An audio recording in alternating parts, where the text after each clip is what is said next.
이 자리에 나오신 사랑하는 가족들 축복합니다. 우리 가정에서 예배드리시는 분들도 귀한 은혜 있기를 소망합니다. 세상의 복으로 사시기를 축복합니다. 볼륨 조금만 더 높여주세요. 예수님께서 말씀을 사모하는 자들, 그리고 구별되어서 세상으로 파송받아야 될 제자들, 그들을 불러 산상수훈을 듣게 하십니다. 이스라엘 백성들 세상적인 복, 물질적인 복이 전부라고 생각했어요. 그러한 그들에게 하나님 주시는 참복이 무엇인지, 정말 복 있는 사람이 무엇인지, 누구인지 깨닫게 해주시기를 위해서 산상수훈의 첫 시작을 팔복으로 열어가십니다. 첫 번째 복 있는 자는 심령이 가난한 자들이었지요.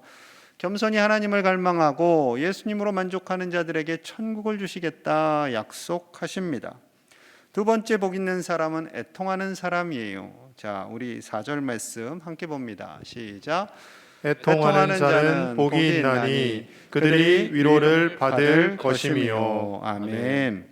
애통하는 자가 복이 있다라고 선포하십니다. 감탄문이에요. 애통하는 자는 복되도다라고 주님 말씀하시는 겁니다. 그래서 사람들이 조금 놀랬을 것 같아요. 애통하는 사람, 슬퍼하는 사람이잖아요. 어려운 일이 있고 눈물 나는 사람입니다. 상처가 많은 사람이에요. 그런 사람은 하나님으로부터 저주를 받았어 라고 보통 생각을 했는데 예수님께서요, 그들을 향해서 복되다라고 말씀하시는 겁니다. 매우 의아했겠지요. 한국 남자들은 태어나면서부터 남자는 울면 안 돼, 이렇게 교육을 받습니다. 남자는 우는 거 아니야 그러면서 자라났어요. 심지어 산타 할아버지도 우는 아이에게 선물을 안 준다고 해서, 울면은 산타 할아버지가 선물 안 준대 그러면 울음을 뚝 거쳤던, 아마도 저도 어렸을 때 그랬을 거예요. 아이들에게 그렇게 교육을 했습니다. 남자라고 왜 눈물이 없겠습니까? 코로나 시대를 감당해야 되는 가장의 아픔과 눈물이 있습니다. 얼마 전 TV에서 뉴스를 봤어요. 인터뷰를 하는데 헬스클럽을 운영하다가 쉬고 있는 아주 이렇게 건실해 보이는, 튼튼해 보이는 관장님이었습니다. 집에 들어가지 않는다라는 거예요. 가족들에게 미안해서. 그래서 헬스클럽에서 초라하게 잠을 잡니다. 너무나 힘드니까. 나중에 인터뷰 말미에는 그 좋은 덩치를 가지신 분이 눈물을 흘리시더라고요. 마음이 짠했습니다. 여러분, 본문에 쓰여진 이 애통, 절만 큰 슬픔을 의미하지요. 아마도 사람에게 가장 큰 아픔 중에 하나는 갑작스러운 가족과의 이별이 아닐까 생각합니다. 작년 7월에 제가 단장의 아픔에 대해서 잠시 설명을 해드렸는데요. 기억을 못하시는 분들도 계실 것 같아서 잠깐 설명을 해드리겠습니다. 중국 진나라 시대 때 한 병사가 새끼 원숭이를 잡아서 배에 태우고 그 배가 떠나게 됩니다. 그 모습을 지켜본 이 어미 원숭이가 깜짝 놀라서 정신없이 그 배를 따라 강을 내려가지요. 그 배가 잠시 정박했을 때 어미 원숭이가 그 배에 뛰어오릅니다. 뛰어오르는 순간 죽어버려요. 병사들이 이 원숭이가 왜 뛰어올랐나 하고 그 원숭이의 배를 갈라보니 배가 다 갈기갈기 찢어 있더라는 거죠. 대략 유추해 봅니다. 이 새끼 원숭이의 어미이고, 이 어미가 새끼를 잃어버린 것에 대해서 너무나도 슬퍼서 자신의 몸이 망가지는 것을 무릅쓰고 이렇게 정신없이 달려서 뛰어올랐고 죽음을 맞이했겠구나라고 생각을 하게 되었습니다. 그때 시작된 단어가 단장인 거지요. 단장, 창자가 끊어지는 아픔, 단장의 미아리 고개로 표현되기도 합니다. 그런 노래가 있죠. 6.25 전쟁을 하면서 가족을 잃습니다. 재산도 다 잃습니다. 모든 것을 잃은 아픈 자들의, 애통하는 자들의 노래가 바로 단장의 미아리 고개인 거죠. 여러분, 애통한다라는 것은 긍정적인 단어는 아닙니다. 밝은 단어는 아니지요. 그런데 그 애통하는 자들이 복이 있다라고 말씀하세요. 애통하는 자들이 어떠한 자들이기에 복이 있다 하실까요? 첫째, 자신을 바라보며 애통하는 사람이 복이 있습니다. 자, 하나님의 자녀가 된다라는 것은요, 죄를 미워하는 거예요. 우리 안에 거하시는 성령님께서 죄를 이렇게 밀어냅니다. 그러다 보니 우리도 자연스럽게 죄를 싫어하지요. 그런데 우리 안에 죄성이 있어요. 그래서 무심코 누군가를 정죄하기도 하고 미워하기도 하고 하지 말아야 할 일들을 하고 돈을 벌기 위해서 여러 가지 안 좋은 일들을 하고 싶은 유혹거리가 있는 거죠. 로마서 7장 22절과 23절에서 사도 바울은 이렇게 고백합니다. 내 속으로는 하나님의 법을 즐거워하되 내 지체 속에서 다른 법이 내 마음의 법과 싸워 내 지체 속에 있는 죄의 법으로 나를 사로잡는 것을 보는도다. 바울의 속사람은 하나님의 법을 즐거워합니다. 하나님과 동행하고요, 예수님으로 옷 입고 살고 싶어합니다. 그런데 마음 한쪽 구석에는 죄의 법이 있는 거예요. 죄성이. 그래서 그 죄성과 하나님의 법이 싸웁니다. 갈등이 일어납니다. 바울처럼 위대한 사도가 어디 있습니까? 그의 사역 중에 굳이 오점을 찾는다면요, 분노함으로 인해서 바나바와 갈라진 일, 그 외에는 특별히 잘못된 점을 찾을래야 찾을 수가 없어요. 그런데 사명을 감당하면서 바울도 한 연약한 인간이었기에 그 내면의 갈등, 죄와의 싸움, 그것이 있었다라는 거죠. 바울은 애통해야 합니다. 로마서 7장 24절, 오호라 나는 곤고한 사람이로다. 이 사망의 몸에서 누가 나를 건져내랴. 오호라 나는 곤고한 사람이구나. 애통하는 것이요. 내가 예수님을 닮아가려고 애를 쓰지만 내 안에 있는 죄성이 주님의 그 자비하신 은혜와 계속해서 갈등을 일으키고 부딪히는 것을 자신은 부끄러워하지 않고 이렇게 표현을 하고 있습니다. 그럼에도 불구하고 바울 끝까지 예수님을 닮아가는 삶을 살고 순교하는 데까지 나아갑니다. 하지만 이스라엘의 가장 위대한 왕 다윗은 내면의 죄성과 싸워서 실패한 사람 중에 하나지요. 목욕하는 밧세바의 모습을 보고 잘못된 감정이 일어납니다. 그 여인을 데려오게 해요. 알고 봤더니 충신 우리아의 아내입니다. 그럼 돌려보내야 되는데 취해요. 그 사이에 아기가 태어나게 되죠. 아기를 갖게 됩니다. 그 아기, 우리아의 아기인 양 속이려고 애를 쓰다가 이 우리아가 그 다윗의 계획에 말려들질 않습니다. 그래서 결국 전쟁 깊숙한 곳에 밀어넣어서 죽게 만들지요. 아이가 태어나고 나단 선지자가 그 죄를 깨닫게 하기 전까지 무려 1년간 다윗은 그 죄를 인정하지 않았습니다. 그리고 절기 때마다 나와서 거룩하게 하나님께 예배를 드렸습니다. 위선적인 예배였지요. 그 예배 하나님이 결코 받으시지 않았을 것이 분명합니다. 결국 나단 선지자에 의해서 죄를 깨닫고 회개합니다. 회개의 시편을 하나님께 올려드려요. 무려 7개의 시편입니다. 51편이 대표적인 시인데요. 6편, 32, 38, 102, 130, 143 모두 7편에 정말 간절한 회개의 마음을 담아서 애통하며 나아갑니다. 시편 6편 6절이에요. 내가 탄식함으로 피곤하여 밤마다 눈물로 내 침상을 띄우며 내 요를 적시나이다. 온 마음을 다해서 애통하며 회개하는 거예요. 하나님 정말 죄송합니다. 용서해 주십시오. 눈물을 흘리며 침상과 요가 다 적습니다. 38편 4절 5절 우리 같이 봅니다. 시작. 내 죄악이 내 머리에 넘쳐서 무거운 짐 같으니 내가 감당할 수 없나이다. 내 상처가 썩어 악취가 나오니 내가 우매한 까닭이로소이다. 아멘. 자신의 죄가 머리에 가득 찼습니다. 너무나 무거워서 그 머리를 들고 다닐 수가 없어요. 죄의 상처가 썩어서 악취가 나는 것 같습니다. 그 죄의 몸이 정말로 하나님 보시기에 이 더러운 악취 나는 나의 몸을 하나님께서 받으실까 애통합니다. 자신의 우매한 쾌락을 향한 욕망에 의해 그 죄를 진 것, 그로 인해서 한 여인의 마음에 큰 상처를 주었고요, 충신이 죽었고요, 그리고 태어난 아기마저 죽임을 당하게 되었습니다. 하나님 마음에도 큰 상처를 주었고 자기를 따르는 많은 충신들에게도 큰 상처를 주었습니다. 그 죄를 생각할 때마다 도저히 가만히 있을 수 없어서 하나님 앞에 온 마음을 다해 애통하는 회개를 합니다. 그 회개를 하나님께서 내버려 두실까요? 그렇지 않습니다. 그를 품어주시고 안아주십니다. 고린도후서 7장 10절이에요. 하나님의 뜻대로 하는 근심은 후회할 것이 없는 구원에 이르게 하는 회개를 이루는 것이요 세상 근심은 사망을 이루는 것이니라. 하나님의 뜻대로 하는 근심, 이것이 애통함이지요. 이 애통함을 통해서 구원에 이르는 회개를 이루게 되고 그 회개를 통하여서 하나님께서 구원하여 주심을 말씀하고 있습니다.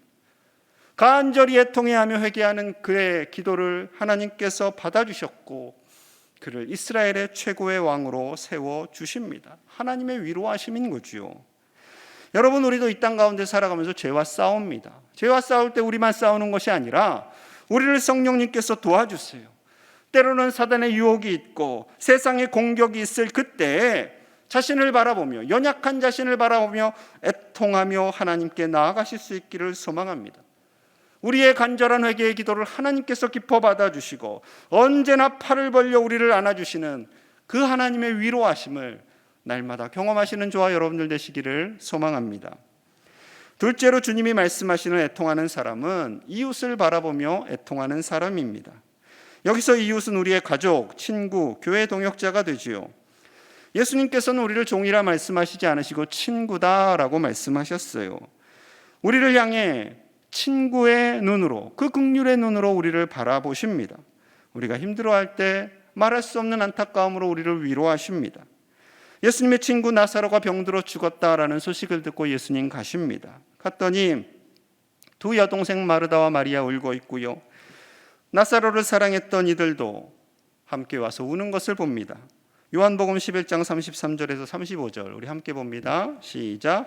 예수께서 그가 우는 것과 또 함께 온 유대인들이 우는 것을 보시고 심령에 비통히 여기시고 불쌍히 여기사 이르시되 그를 어디 두었느냐 이르되 주여 와서 보옵소서 하니 예수께서 눈물을 흘리시더라. 아멘. 예수님이 눈물을 흘리십니다.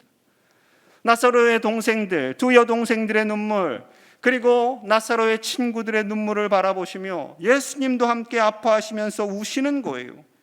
심령에 비통히 여기시며 불쌍히 여기셨다라는 것은 예수님의 마음속에 단장의 아픔이 임했다라는 것이지요.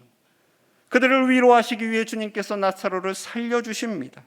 그리고 그 많은 울던 자들의 눈물을 닦아주시고 우리 주님의 위로하심이 그들 가운데 가득 임하게 되는 거죠. 여러분, 우리가 이웃을 향해서 아파할 때, 누군가의 상처와 아픔을 함께 위로해주고 기도할 때 하나님께서는 우리를 통하여서 위로해 주시고 우리 예수님의 그 눈물로 우리의 눈물이 닦여지게 될 줄로 믿습니다. 이제 그 뒤에 예수님이 위로를 받는 사건이 등장을 해요. 며칠만 있으면 예수님께서 예루살렘에 입성하시고 십자가 사명을 감당하셔야 합니다. 예수님께서 이것을 위해서 이 땅에 오셨지만 예수님의 마음도 두렵고 떨리는 거예요.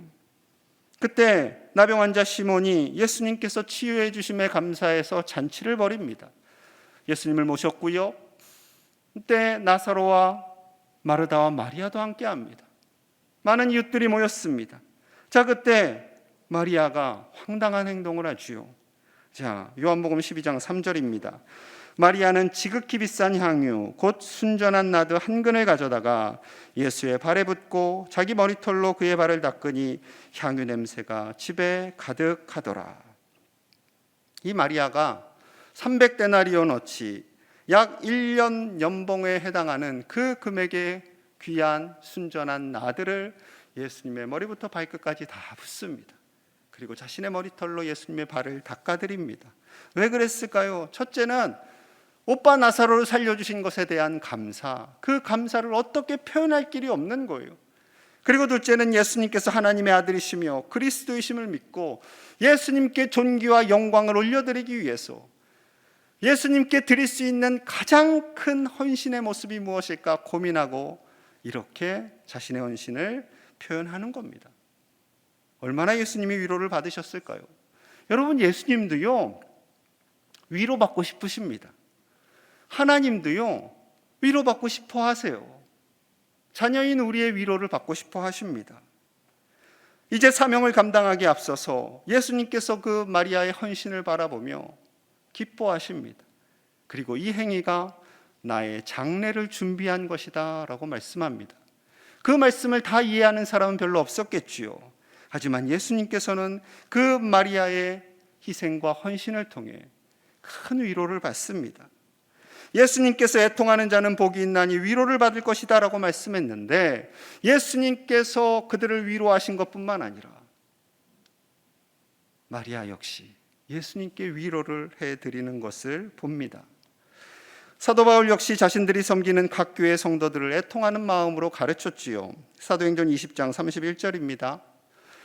그러므로 여러분이 읽게요, 내가 3년이나 밤낮 쉬지 않고 눈물로 각 사람을 훈계하던 것을 기억하라. 밤낮으로 눈물로 훈계하던 것을 기억하라. 바울이 에베소 교회 지도자들에게 하는 말씀입니다. 정말로 힘을 다해서 3년간 밤낮으로 쉬지 않고 눈물로 권면했습니다. 하나님의 사랑을 전했습니다. 유대인의 박해, 로마인의 핍박이 있었지만 꿋꿋하게 예수 그리스도를 믿는 그 에베소 교우들을 보면서 바울의 마음속에 애통함이 있는 거예요. 저들을 향해서 위로하고 격려하고 힘을 다해서 섬겼습니다. 자, 그랬던 바울, 이제는요, 그 가르침을 받았던 교우들이 바울을 위로하는 거예요. 로마서 16장 3절과 4절입니다.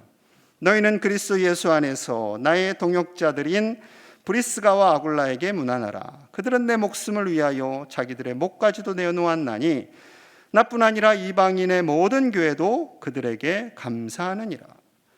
우연히 고린도에서 브리스가와 아굴라 부부를 만납니다. 브리스가가 아내고요, 아굴라가 남편입니다. 우연이었지만 하나님의 완벽한 인도하심이었겠지요. 고린도에서 만났고요, 그리고 함께 에베소로 건너옵니다. 그리고 바울이 부탁을 해요. 에베소 교회의 지도자가 되어 주십시오. 저들을 가르쳐 주십시오. 그래서 열심을 다해서 에베소 교회를 힘을 다해 섬깁니다. 그리고 조금 지나서요, 바울이 이번에는 로마 교회로 가주십시오. 거기서 섬겨 주십시오. 그러자 이 브리스가와 아굴라가 순종하여서요, 또 로마 교회를 갑니다.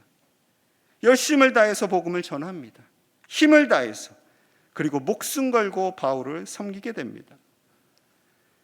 바울이 15년 가까이 전도 여행을 하면서 얼마나 지치고 힘들었겠습니까? 그때 브리스가와 아굴라 부부의 이 아름다운 헌신은 바울에게 큰 위로가 되었지요. 이 두 사람뿐만 아니라 수많은 동역자들이 바울을 격려하고요, 바울을 위로하였습니다. 어떻게 그것이 가능했을까요? 바울의 애통하는 눈물이 있었기 때문입니다. 사랑하는 여러분, 우리가 누군가를 위해서 애통하며 눈물을 흘리며 기도할 때 하나님께서는요, 그 눈물을 아시고 우리를 위로하시고 그 기도받는 자들을 위로하시는 줄로 믿습니다. 우리가 위로받기 위해서 애통하는 것이 아니라요, 하나님이 그것을 기뻐하세요. 우리가 애통해야 하면 자연스럽게 위로가 따라옵니다. 우리가 이 시대에 아파하며 눈물을 흘리는 자들을 위해서 애통해야 할 줄로 믿습니다. 우리 교회가 하는 반찬 봉사도 이 사역 중에 하나지요. 아파하는 자들, 눈물 흘리는 자들, 한 끼 식사를 제대로 할 수 없는 그들을 위해서 우리가 함께 울고 함께 섬기는 그 섬김을 통해 하나님이 우리를 위로하여 주시고, 하나님께서 우리 교회 가운데, 저와 여러분들의 삶 가운데 하나님의 크신 위로를 더하여 주실 줄로 믿습니다. 그러한 위로받는 하나님의 백성들 다 되시기를 간절히 소망합니다. 셋째로 주님이 말씀하시는 애통하는 사람은요, 나라를 바라보며 애통하는 사람입니다. 성경에는 나라와 민족을 생각하며 애통하는 많은 믿음의 선배들이 등장을 하지요. 특히 솔로몬 이후에 나라가 북이스라엘과 남유다로 나눠지면서부터는 정말로 많은 애통하는 선지자들이 일어나게 됩니다. 하나님께서 그 아픈 마음을 선지자들에게 보내시거든요. 그러면 선지자들은 나라를 위해서 간절히 눈물을 흘리며 기도합니다. 예레미야를 보도록 하겠습니다. 예레미야가 2장 11절입니다. 함께 볼게요. 시작. 내 눈이 눈물에 상하며 내 창자가 끊어지며 내 간이 땅에 쏟아졌으니 이는 딸 내 백성이 패망하여 어린 자녀와 젖먹는 아이들이 성읍 길거리에 기절함이로다. 예레미야가 보니까요, 나라가 망해요. 바벨론에 의해서 전쟁이 일어나요. 어린 아이들, 젖먹이까지도 성읍 길거리에서 쓰러지고 죽어갑니다. 그 모습을 보는 예레미야, 눈물을 너무나도 흘렸고요, 눈물을 흘려서 눈물이 상할 것만 같고요, 창자가 끊어지고요, 간이 땅에 쏟아졌다라고 표현합니다. 단장의 아픔이 민족을 바라보면서 일어났던 거죠. 이 아픔은 예레미야의 고통뿐만 아니라 이스라엘 백성들을 바라보시는 하나님 아버지의 아픔이었습니다. 패망한 이스라엘 백성들 바벨론으로 포로로 끌려가지요. 애굽에서 400년간 노예살이를 했었고 가나안 땅에서 자유인이 되었습니다. 하지만 1000년이 채 되지 못한 채 다시 노예가 돼서 바벨론으로 비참하게 끌려갑니다. 노예가 됩니다. 이 모습 속에서 얼마나 마음이 아프고 애통하였겠습니까? 눈물만 날 뿐이지요. 시편 137편 1절입니다. 우리가 바벨론의 여러 강변 거기에 앉아서 시온을 기억하며 울었도다. 이스라엘 백성들이 바벨론 여러 강변으로 흩어집니다. 바벨론에는 대표적인 강 두 개가 있어요. 티그리스 강과 유프라테스가. 그 강 주변에 지류가 있습니다. 그 강 지역으로 다 흩어진 거예요. 그리고 노예살이를 합니다. 그들이 털썩 주저앉아서 웁니다. 시온을 기억하며 울었도다. 시온. 왜 굳이 시온이라는 단어를 썼을까요? 예루살렘이다, 이스라엘이다 라고 하지 않고 그것은 성전을 의미합니다. 성전에서 하나님을 마음껏 예배하고 찬양했었는데, 하나님의 위로를 받았었는데, 이제는 그러지 못한 채 민족을 잃고 나라가 망한 아픔을 노래하고 있습니다. 나라를 향해 아파하고 민족을 향해 아파하는 지도자들을 정죄하는 것이 아니라 아파하는 그들의 심정을 주님이 보셨고요, 그 눈물을 닦아주십니다. 고레스 왕으로 인해서, 페르시아 고레스 왕으로 인해서 해방을 명령합니다. 70년 만에, 포로 생활한 지 70년 만에. 그때 그들이 얼마나 기뻤을까요? 시편 126편 5절과 6절 우리 함께 봅니다. 시작. 눈물을 흘리며 씨를 뿌리는 자는 기쁨으로 거두리로다. 울며 씨를 뿌리러 나아가는 자는 반드시 기쁨으로 그 곡식단을 가지고 돌아오리로다. 아멘. 눈물을 흘리며 씨를 뿌리는 자, 울며 씨를 뿌리러 나가는 자, 나라와 민족이 고난 속에 있고 아픔 속에 있을 그때 단순히 정죄하고 판단하시는 것이 아니라 울면서 해야 할 사명을 감당하는 겁니다.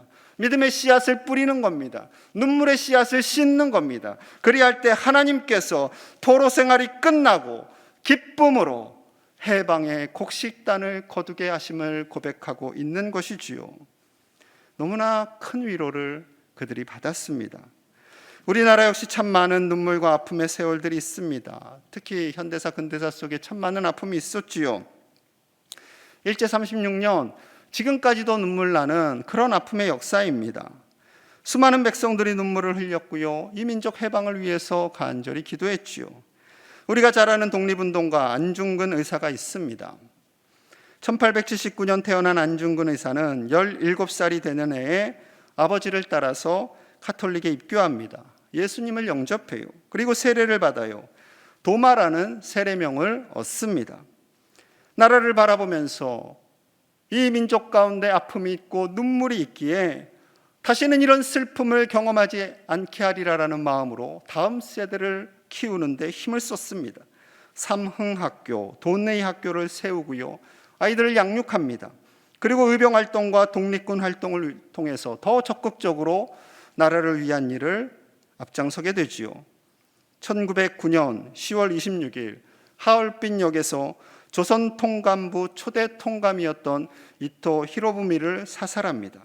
그리고 여러 일본군 장군들에게 중상을 입힙니다. 그 후 사형 선고를 받았고요, 1910년 3월 26일 하나님의 나라로 부름을 받습니다. 그의 나이 불과 31살이었습니다.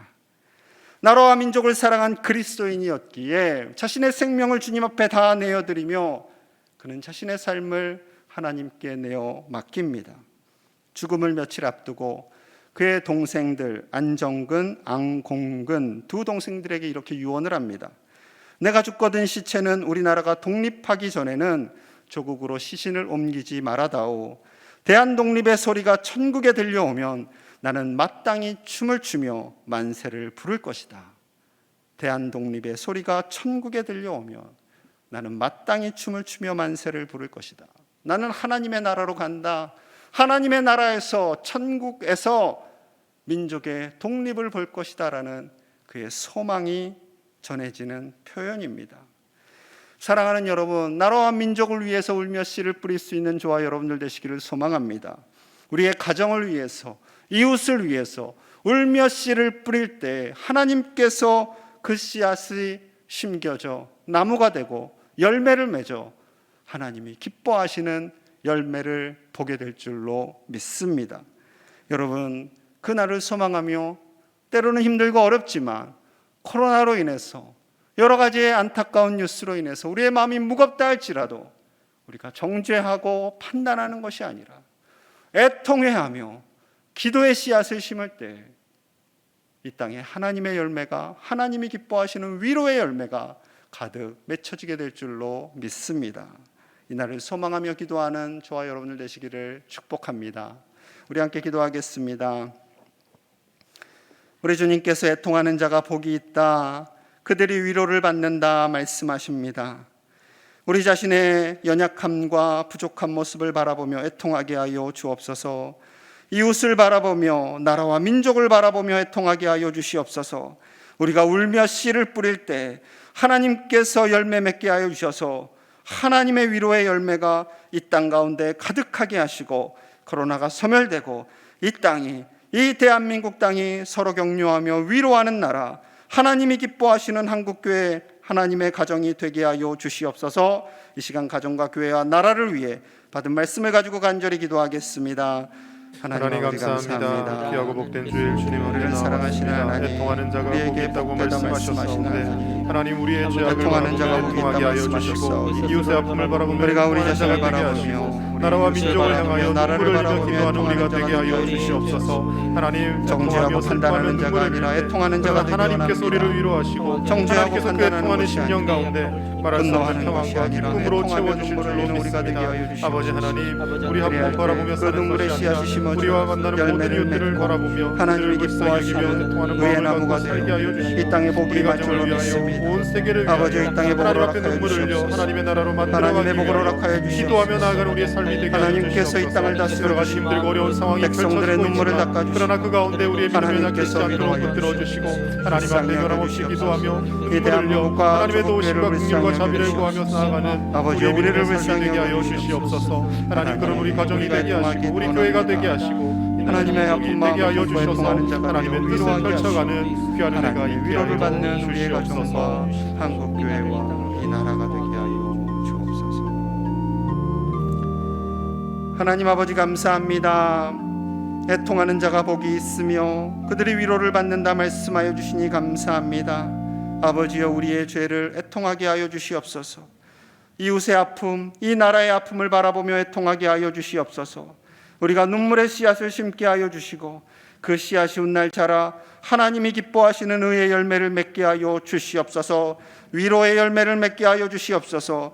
우리 가정과 교회와 이 나라를 위로하시는 하나님의 긍휼을 바라보며 한국교회가 바로 서게 하여 주시고 이 땅의 모든 눈물이 닦아지게 하시며 가정마다 하나님이 기뻐하시는 기쁨이 회복되게 하여 주시옵소서. 예수님 이름 받들어 간절히 기도하옵나이다. 아멘.